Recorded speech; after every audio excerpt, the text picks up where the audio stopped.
This is a very remarkable expression of our devotion to Christ and our commitment to His church na sa unang linggo ng taon na ito ay naririto tayong lahat sa bahay ng Panginoon. Ganon tayo kamahal ng Diyos.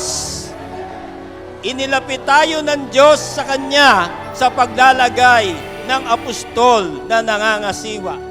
Ako ay nananampalataya ng pagkakataong ito na ibinigay ng Diyos sa bawat isa sa atin ay pagkakataon ng isang panibagong pagpapalakas, ng isang panibagong biyaya, ng isang panibagong karunungang ipagkakaloob ng Diyos sa bawat isa.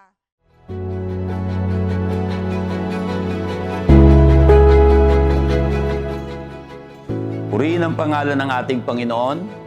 Ang buong Eastern Batangas District ay may buong kagalakan at katuwaan sapagkat sa araw na ito ay nadalaw po kami ng ating pinakamamahal na Apostol Jonathan Santos Perion. Lalo pa po ngayon, ito ang first Sunday of the year at napakalaking kagalakan at blessing na nadalaw ng ating mahal na apostol. We believe na ang kanyang pagpunta, ang kanyang pagbisita ay pagpapala ng Panginoon. For the whole year round ay sasamahan tayo ng Panginoon. Ang aming maipapakita, lahat ng programa ay susuportahan namin ng buong puso at katapatan. Ang pagpapalakas sa iiwanan niya sa atin at magiging hamon sa ating paglilingkod para sa buong taon. At napaka-memorable ng panahong ito since ito nga ay first Sunday of the year.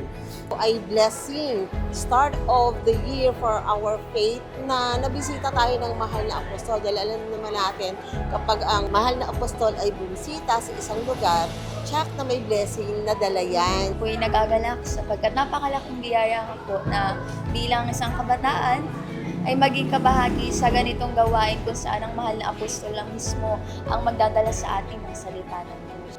Mga kapatid, ito na lang ang ating gagawin sa buhay na ito. Maglingkod, pagbutihin na natin.